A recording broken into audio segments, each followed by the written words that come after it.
Hello, everybody, and welcome back to another episode. I was about to say another email. That's because I've been doing my emails. Oh my goodness. Another episode of Female Striving Over 30. And we're all used to all the emails that we have to do. So now you know what I've just been doing, catching up on emails. So how have you been? I've been good. I've been good now. I've been fuming. This weekend was not good for my cortisol levels. My cortisol levels were through the roof on Saturday. Uh-huh. So I was I watching imagine. Miss Mm-hmm. Grand International.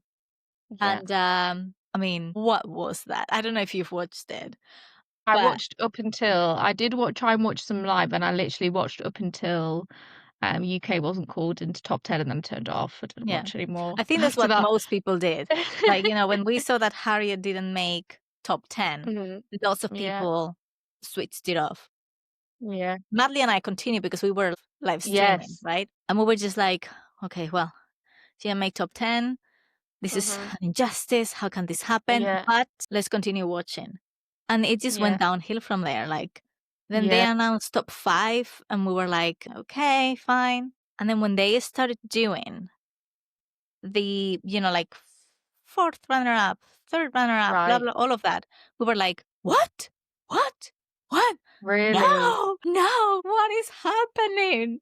So it was just like from top 10 announcement down, like Mhm. until the end, my heart was like, what? I was raging as it was going, like to the point, like, well, our video got taken down from YouTube What, your reaction one?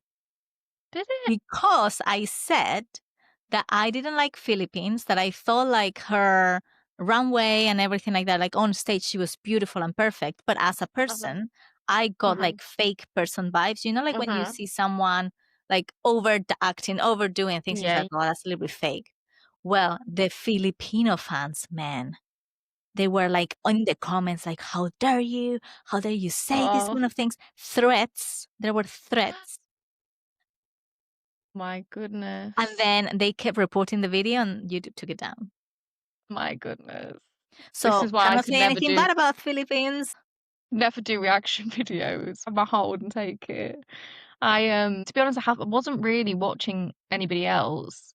So we were having like I was playing like games, doing some board Mhm. games with Mila and stuff. So I had it on in the background, and then I was just like watching Watching, the yeah. bits when like the relevant bits, and I wasn't really paying attention to anybody else. But yeah, I did. I don't know if you saw me pop up when you were live streaming. I did pop in, Ah, but then I thought, I hope you haven't said hello to me, because I'd popped in for the purpose to rewind, so I'd gone back in your live yeah. because I wanted to see how you both reacted to the bit where She didn't make it? no, it was where they were calling the top 20. Yeah. Which country was it? There Oh, was a country Panama it and was Paraguay. called. Yes, because I saw that bit because I had it on, and I was like, oh, Yeah. and I wanted to see Huh. what you had to say, so I was going back to Yeah. try No, and I was try like, and see "Oh, it. poor Canada." She thought Yeah, they were saying her, yeah, and then, like, yeah. everybody was I was like, "Oh, maybe it was not Panama. What did they say?" Oh, I know, and she'd got all the way to the front, I know. and They then she should have didn't make top stopped. 20, did she, after that? They Oh, should so I have felt so stopped bad. before she Yeah. even, like, got out of the I little don't know group. why they let her get all the way to the front, like, she did a long walk. Yeah, she was just, like, almost going to the stairs to just Yeah. take her Yeah, position, yeah. you know? But there's nothing worse than that happening. Nothing worse. But yeah, that has been me. I've been trying to recover Yes, well, I from that hope you're having a holiday. more relaxing week after that. You need it. I hope you're taking some time to rest, to rejuvenate. Yes, and you know what? Like, I have been putting things in my stories, and I Mhm, didn't think, like, many people were going to be, like, commenting on things like that, mhm. and I was just like, "Oh my god," like, okay, I was commenting on the day, whatever, and then, okay, no one is gonna answer, and then the next day, there people kept commenting, and I was just, like, keep Yeah. reliving it. I was like, I can't believe it. This is horrible. How can do these kind of things?" And then, like, obviously she went live and they start saying, like, all those things why people didn't Oh, place and stuff and blah, blah, blah, and I was yeah, like, "Oh, yeah. all of that is so much bullshit." Yeah, well, I hadn't, because I don't think I follow the actual grand page, so I've not seen that much of it until I saw you sharing some of it, and I saw it through that. It's I very am the grand interesting. correspondent in the UK, like, sharing Yeah. everything with everybody. Oh. Oh, That's it. man. They're gonna be watching you now. Yeah. I mean, some of the excuses given were just like, Yeah. just say that you just selected the people and that's it. Because there is Yeah, no I don't judges. know why, yeah, and I don't know, I think it's almost worse to come on and try and justify these I mean, decisions, like, just I know leave it why he alone. does it because when you think about it, he goes live on TikTok to rant and just say these kind of things. And obviously people is interested and they're watching. So Uh-huh, his views go up. But then on top uh-huh. of that, he's just as he goes, he starts saying like, buy, send me this, buy. And people start like buying stuff for him. He's making money out of that. So obviously he's just gonna say anything and Yeah, making stupid excuses to just fill in time yeah. so he can just sell things. Oh, And right, literally the next day, the queen is selling stuff on TikTok. right, yeah. See, I miss all of that because I don't go on TikTok either. You are my correspondent. Oh, You are yeah, the way I find all the information, yeah, so you need to keep doing it. yeah. I mean, I'm also in like I'm like in this group chat because I have like that other podcast with all of Yeah. my Latin pageant gays. So obviously there is a lot of information that is coming from them that I'm finding out or I'm Mhm. sending to them and stuff. So that's how I get Yeah, like a lot of my information. I come out of yeah. pages that suddenly show up in there or I'm getting fed the info. Yeah, yeah. So you're ready for a pageant break now, I'm Well, sure, now Earth is after that. starting. Yeah. Then we have Universe. Then we Mhm. have is that Universe? Then it's Cosmo, I think, at the end of the year. Wow. So Yeah. we have quite a lot still Okay, going. well, make sure you have a rest and reboot before you Yeah, do anything else. just like just no, and actually, your pageant is in between the Yes. international men. So I am not competing in pageantry, but I am very involved still. Yes, you are. That's true. I'm not letting you go anywhere. You're helping me. Yeah. How has your week been then? It's been good. Mine's been really work heavy actually this week so far. Um, just got lots of things to do for work. I joined my PTA for Oh, Mila's school. nice. So I'm thinking of fundraising ideas. I'm doing a bits and bobs for that. I'm fully living like my wholesome little village life at the moment, and I'm all Nice. for it. Yeah. Love it. So the only thing that you need now is just like a Range Rover and going to Pilates, and Yes. then there you go. You got it. Yeah. And that's it. Yeah. And then that's me, set for life. Oh god. I mean, the weather has been miserable over here in the past Yeah, few me days. too. So Raining. I've been Yesterday was like torrential yeah. rain. Yeah. I've been wanting to go for a walk. It's been like, "Okay, let's go for a walk." It's not raining that much when I'm working, and I'm Hmm. like, "Well, Yeah, yeah. no, now is the time to rain." So then I can go for my walk either in the morning or after. And today Hmm. after work, I was like, "Oh, perfect. It's not raining. I'm gonna go for a walk." Short-lived. Short-lived. I had to run home. Seriously. Oh, it was pouring down rain. It was not good. Oh, well, it was torrential rain yesterday, and you know what I had yesterday? My first ever, well, probably did them at school myself, but my first in a very long time, harvest festival. What's that? It's like celebrating harvest, and Mhm. it was at the school. So they did a song called the Harvest Samba. Oh. Right? Oh, how did it go? Something about fruits and vegetables, but it was like a samba music. It Oh, was nice. it was a tune. It was a tune I enjoyed. And they did harvest dances. So I got to see Mila's class went first and they were all being tractors and they were being the seeds and then they were growing into crops and they were in the air like this. Oh, so It's- cute. yeah. And we also got tins and stuff for the harvest festival. And they all get donated to like people that need help, Oh, like okay. food Yeah. banks and stuff. Perfect. Yeah. So it I was do really get nice. It was I do very get cute. tins. Every time I go shopping, I always get tin stuff and I put them in the food bank and Yeah. Tesco's and stuff. Yeah. So, yeah. So that was very cute. But Nice. then after I said to Mina, I'll go treat you to a hot chocolate. We went into the Nice. drive-through and got some hot chocolates. But then it was torrential rain and she said, Mummy, I need the toilet. So I had to park outside Starbucks and we had to run to the thing in the torrential rain. As soon as we got on the door, it just stopped. I was like, Are you serious? I was soaked. I was like, if it had literally been 2 minutes later, I would have been dry. Yeah. Murphy's Law, Well, right? the hot chocolate fixed it. the hot chocolate made me feel better about it. So Perfect. By the way, I'm just noticing I'm doing this. So you just have like do you have like this witch hair that grows in your chin? yeah, I do. Mine is growing, and I'm just finding myself like playing with it. I hate it when I notice it because whenever I notice it, it's clearly been there a while, and then I think, Yeah, how long has this been here? yeah. And literally, I'm like, why is this so long? It's like from 0 to 100, and then I'm like, what? Literally, it's like how? Because I'm like the other day I didn't have anything, and now Yeah, I yeah. cannot stop playing with it. Yeah, It's just not. and then I just think I've been because it's lucky for you, you work from home a lot of the time, don't Yeah, you? Because when I find it, I think I've been walking around all with all like day with. thinking I look great with a whisker. And why is that though? Like I didn't have Yeah, that when I was younger. I think I don't know recall. yeah. I know a lot of people that get it. Yeah, Like when you turn 30, it's kind of like you're 30. yeah, Now yeah, you're branded. yeah. Once you get it. It's just in case because we look so young for our age. It's just to make sure people definitely know when they Uh, see us. You know, there you go. There it's a you go. warning to Yeah. others that we're at the age we There you are. go. There you go. Goodness. In fact, in my lecture today, I use an example of, Rochelle Humes. It was a part of an influencer campaign that I was talking about. She was from S Club Juniors. No idea. Only Don't X know who Club S Club 7 Juniors came to are? Spain. X Club Junior didn't know. Ah, okay. But you know S Club 7. Yeah. Whereas I said to my students, S Club Juniors, and I was like, do you all know who they are? And they were like, Yes, I was like, oh, I'm so old. I'm so old. They're either really young or Spanish, and I know that most of them are yeah. not Spanish. Clearly very young. I mean, they were the ones that said like that presentation was for the Yeah, elderly yeah, population, anybody over yeah, 30. yeah. So, so they are young. They are young.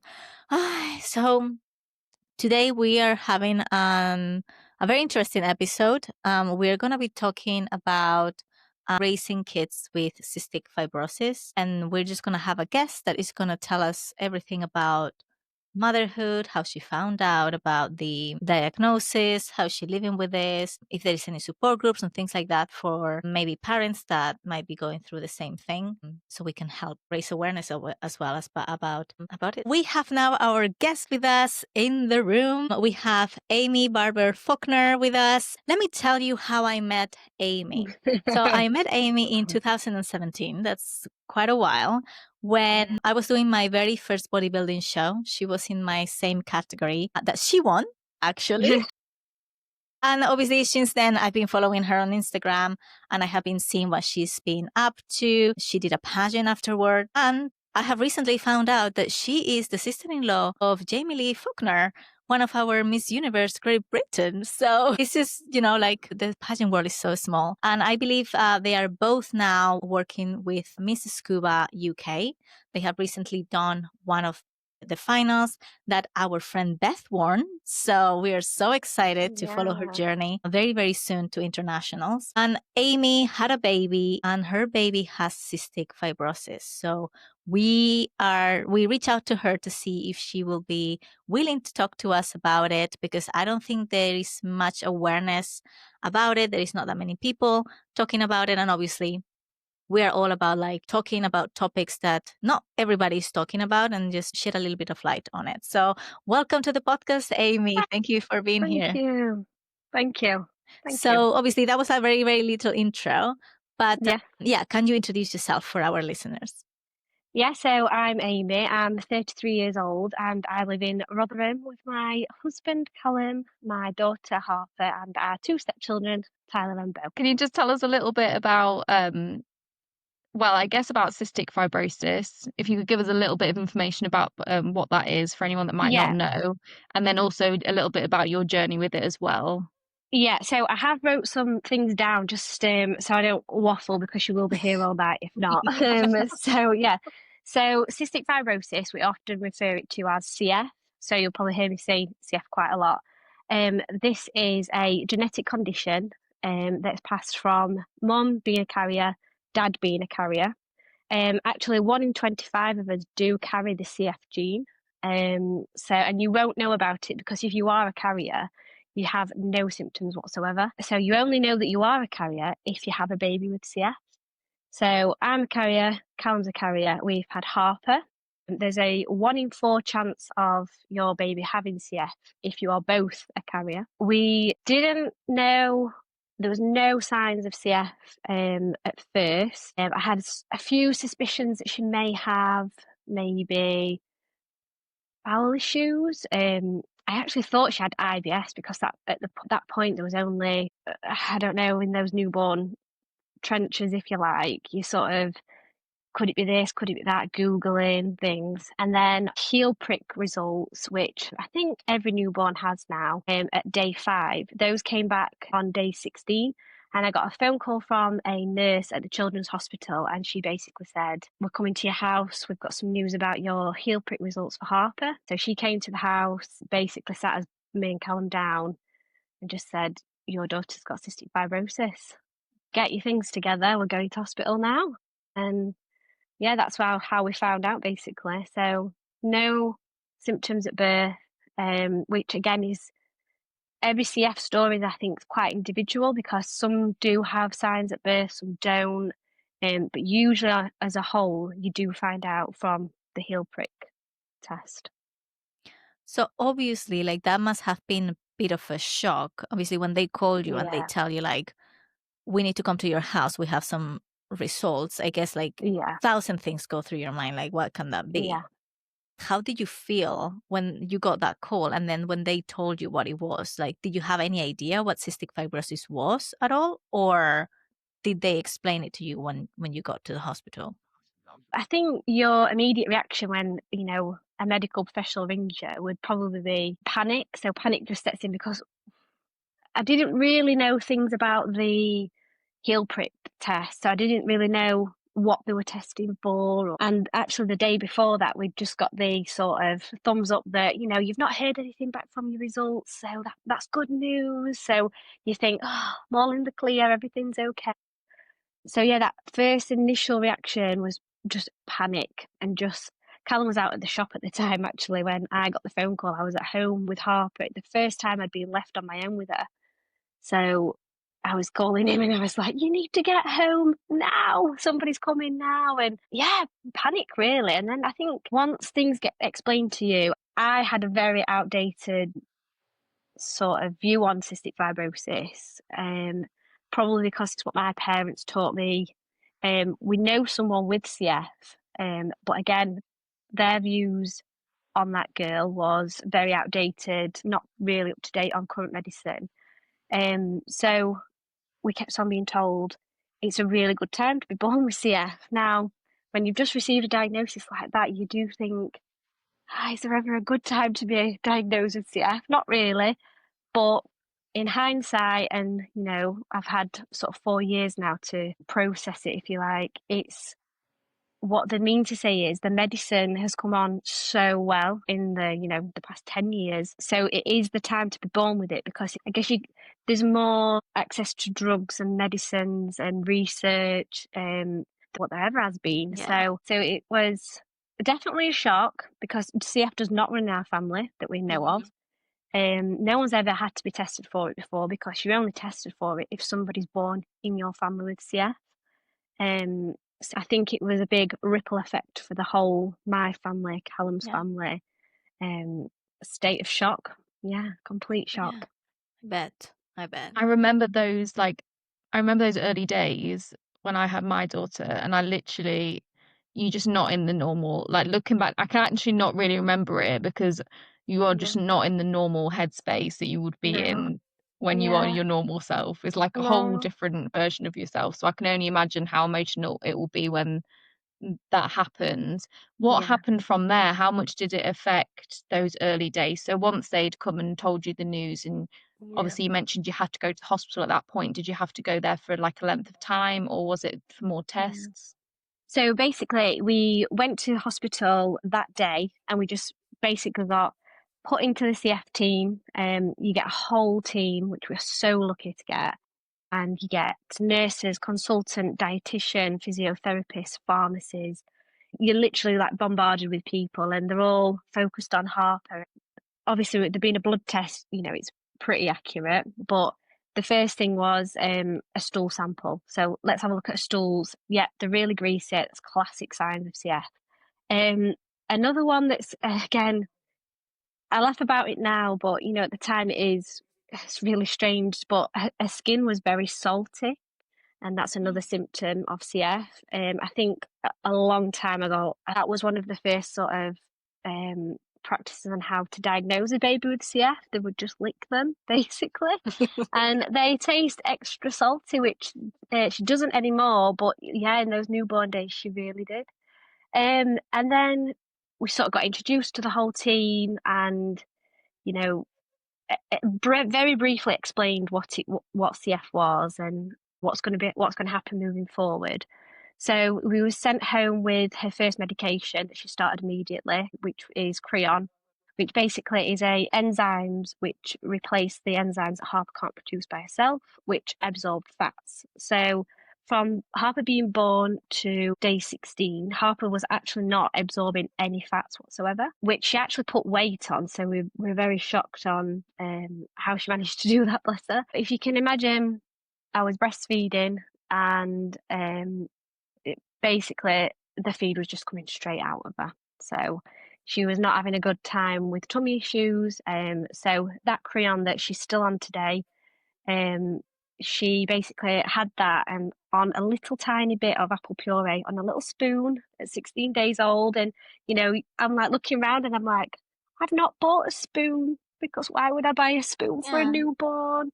So like, don't worry, we'll give you your spoons for now. And the team have just been absolutely amazing.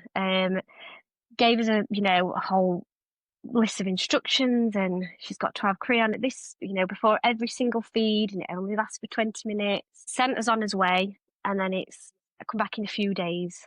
So we came back, and every time we go back, the weigher, measurer, ask us an absolute dictionary of questions. That then turned into once a week, and then that then turned into once a 2 weeks, then once a month, then every 6 weeks, and then now at 4 years old, she's at every 8 weeks. So I would say for the first 3 to 6 months, we were there once a week at the hospital. So it's very, very invasive, on that newborn time that you so desperately want at home. Was spent a lot of time in hospital settings, nurses coming to the house, things like that. I never had children before. I was actually a stepmom before I became a biological mother, if you like. And yeah, having that transition from I've now got a newborn, and then this newborn's then got all these other factors that you have to sort of, comprehend, was very overwhelming. Yeah, I bet. Things have got better. I think it becomes your routine, all the treatment, all the meds, everything like that. And we're lucky now that we only have to go once every 8 weeks to see everybody. If she does become unwell, we can just call in. We've got, really like open access with her team. So yeah, that's really good. Yeah. So I was going to ask you about that, about the Yeah. routine and stuff. So if I understand correctly, then CF is like she's not producing certain enzymes and she's not able to absorb fats, or is there anything else in it, in the process? So there's 2,000 mutations of the CF gene. So there's a lot of variations of it. So each child or person with CF, you're sort of never the same. There's no two persons the same. They're all very individual. And from speaking to a lot of parents that are like up and down the country, different trusts treat differently. So we all sort of follow the same guidelines, but there's sort of a slight difference. So so it's mainly build up of mucus in the lungs, but also it affects all over the body. So recurring chest infections, bowel issues, constipation. Yeah, there's a lot. She can pick up a bacteria in her lungs that's antibiotic resistant, and she has to go on like a 3-month treatment just for that one infection. Yeah, it's a lot, but I suppose looking back now, again, for nearly 5 years on, you become, because it's your every day, and you get so used to doing these, little things that to other people in the outside world might it's a lot. It is a lot, Yeah. but you just get so used to Yeah, it. because I saw you in some stories, maybe it was like last week or a few weeks ago, Yeah, that you were going through her menu at school and you had yeah, to put how many, depending on what meal she was eating, how many. yeah. I mean, I don't know. I don't. So Creon. if you can tell us like what is Yeah, your routine, yeah, for that'll be the great. day. Yeah, so basically with every source of fat that Harper eats, she has to have the Creon. That helps her absorb the fats. So now she started school full time. We've got like a food diary, and I have to supplement her anyway. So her diet's very like high fat diet. So again, with the dietitians, I'm so used to being like, right, low fat diet, watching what you're eating and being really super healthy. And then I have this baby, and they're like, all the fats, give her all the fats, really high fat diet. And they're really like focused on getting a nice and healthy weight, basically. So yeah, we have to supplement the diet quite a lot. So I send a lot of snacks into school that are high fats. We do try and keep a nice and balanced, but she's a toddler, she's fussy, she's going through, Miss Independent. So I basically get the menu from school, and her school dinners I have to write down for. She has some assistants at dinner time, and they see what she wants to eat. And then I've said 2 Creon needs to go with that meal. They will give her that Creon. She will take it. And they are capsules as well now. So she's been swallowing capsules since she was 2. Wow.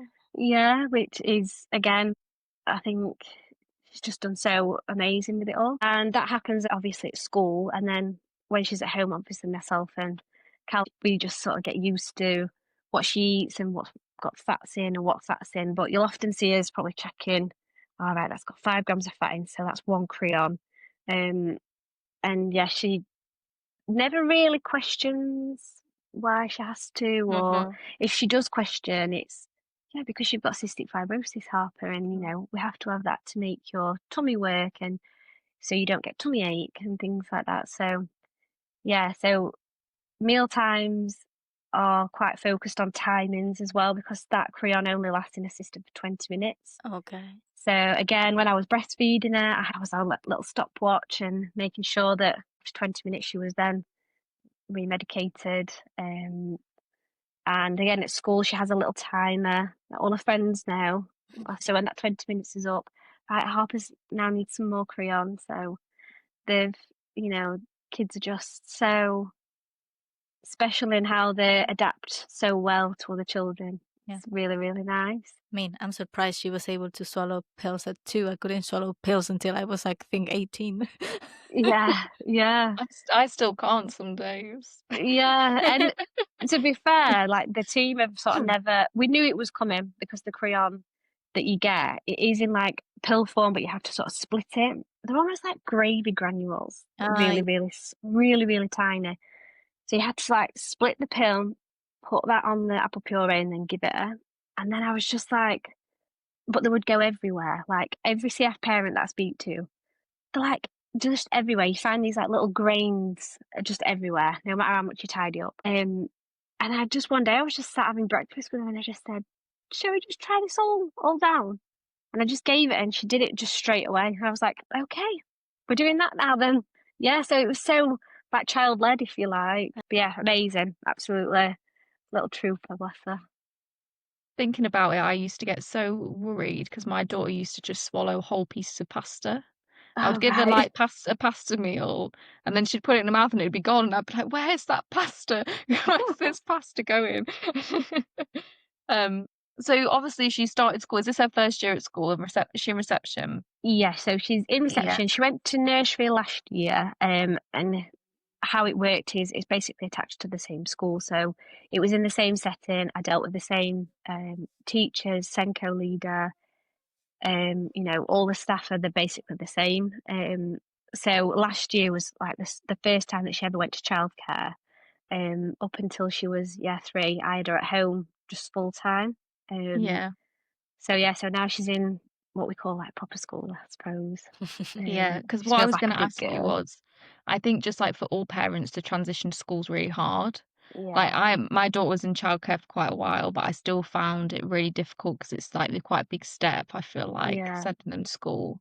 How Yeah. did you feel about that, and what kind of emotions and everything were attached to that for you, because you're also giving over a big responsibility that you Yeah. probably wanted to make sure was Yeah. done right with Yeah. Harper as well? Yeah, absolutely. So first of all, we get a lot of support from her CF team. So we do get a psychologist that works with primarily Harper, but obviously she's quite young at the moment, so they are there for parents as well. And I've been so supported by them. They're like an open door, anything, any issues, anything. When it was time to sort of speaking about Harper going to school, the nurse came out and did a full risk assessment on the whole school, teachers, Harper's environment that she's going to be in. There's certain things with CF that you can't do. There's certain things that carry a very high risk to Harper. So I guess for me, it was about making Harper feel included, but also keeping her safe. And yeah, that responsibility of just giving somebody, not only your child, but your child that's got medical needs and, is at high risk of infection, which I'm sure you'll agree about. Christmas or going back to school with a very young child, they just pick everything up. So yeah, it was really difficult, and I think for all parents it's difficult, and it's a huge transition not only for your child but for you as a parent. I did find it really really difficult, but the school that we've sort of picked, they welcome this.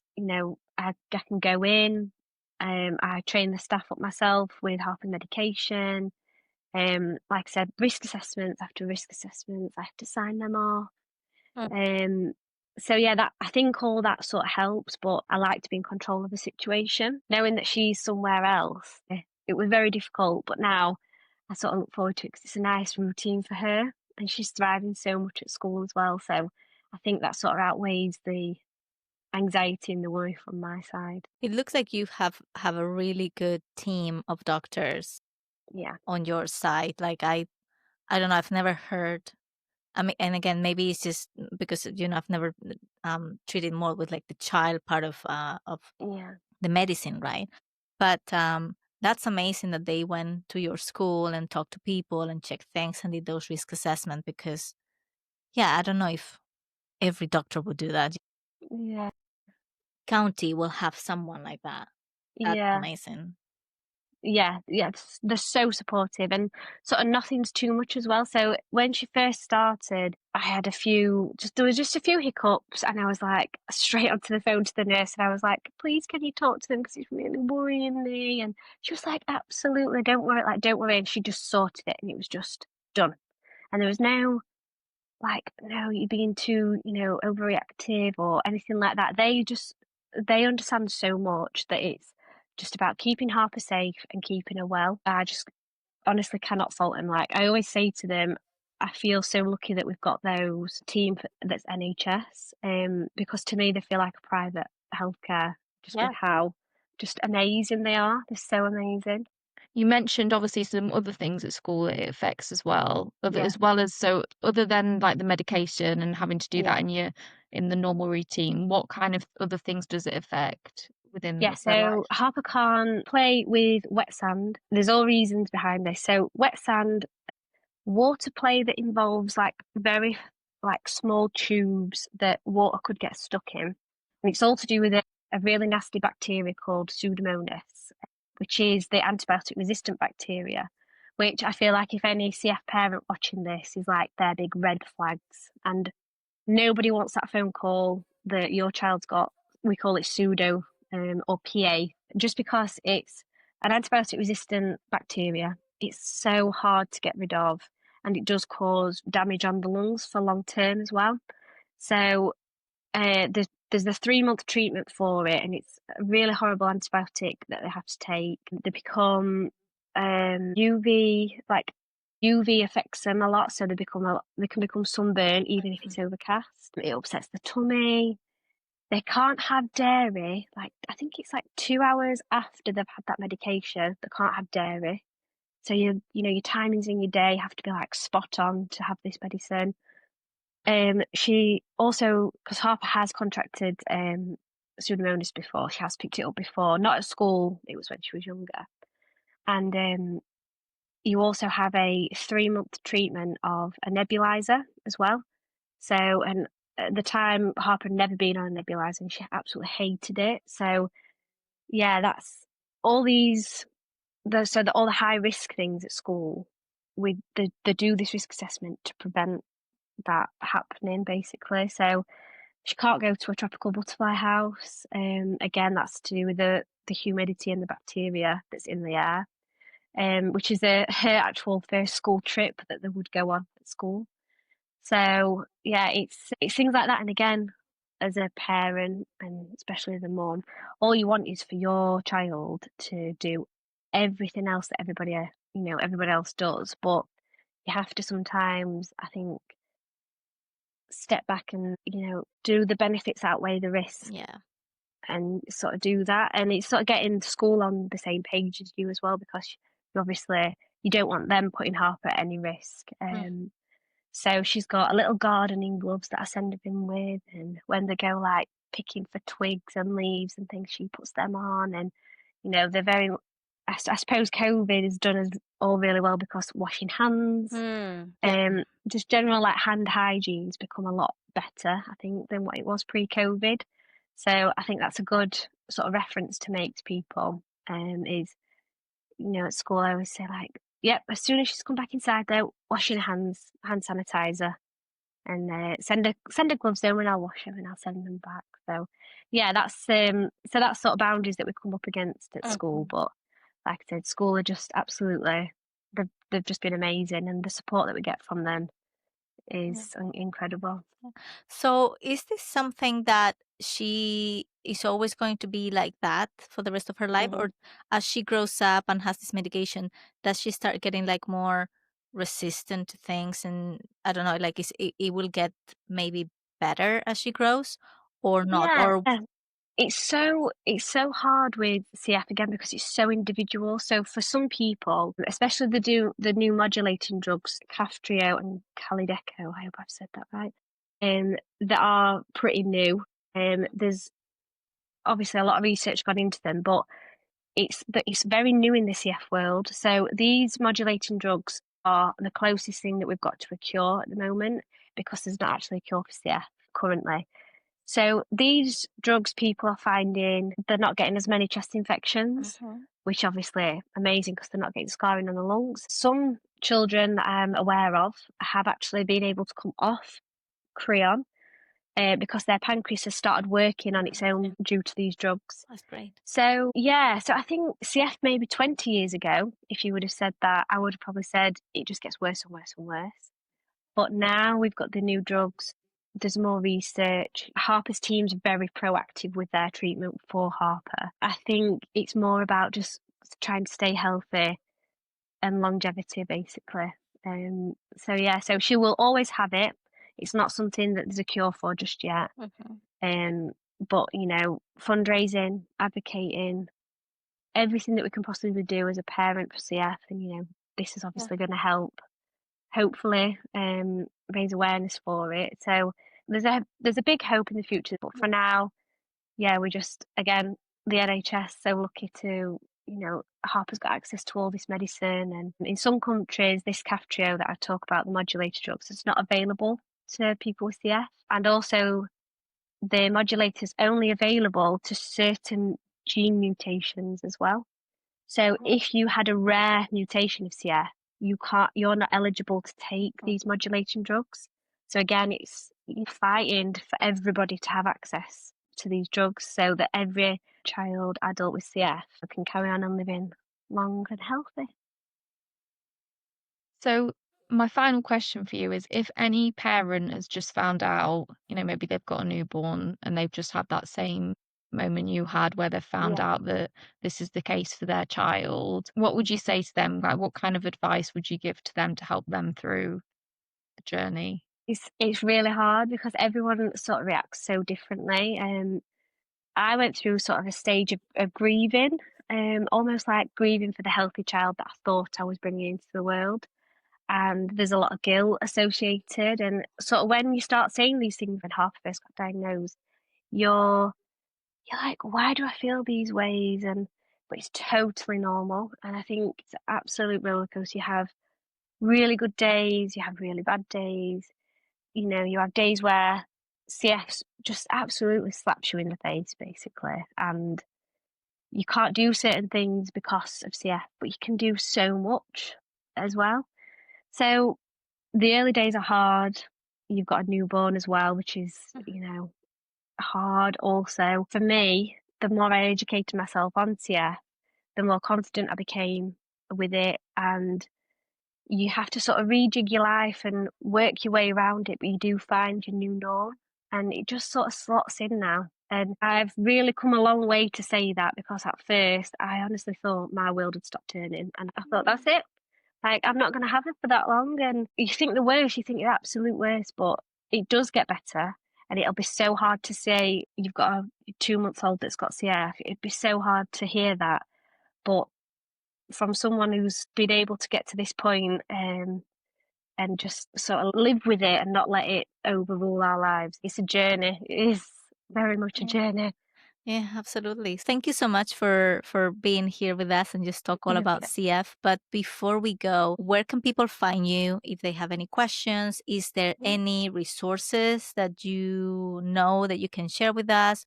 Or is there any support groups or charities or something like that that people listening that have a child with CF can go to, or people that want to be involved and help out can do? Yeah. So the big CF charity is the CF Trust, and they've got absolutely thousands of resources, information packs, support. There's people that you can call. They are I'd say the number one go-to for supporting. Even if you've not got CF and you just want to find out some more information about it. And then myself on Instagram, I don't know what my handle is. Is it Aimee Barber-Faulkner? I think, yeah. We'll put it in the description anyway. Yeah. So I'm so open to messages. Very used to getting messages as well off of people. I've had pregnant ladies that have got a suspected child with CF message me, and now their child's like 3 or 4. So yeah, it's just really nice to connect with people, because it's quite isolating when you first get that diagnosis. So yeah, 100% message me. Yes. Yeah. So as I said, thank you so much for being with us today on the podcast. We've learned a lot. Like, we didn't know much about it. And I think we are both now more aware. We hope that this episode reaches many more people. And as you said, like, there is no cure yet, but there is that hope that it will happen, because research now is really, really advancing. So wishing for that cure to come soon. Thank you. And thank you, everybody, for listening to our podcast, another episode in season 5. Make sure that you check the description for all of the resources that we have just talked about, and that you follow Aimee, and so you can just follow as well Harper's journey. And we'll see you in the next episode. Bye. Bye.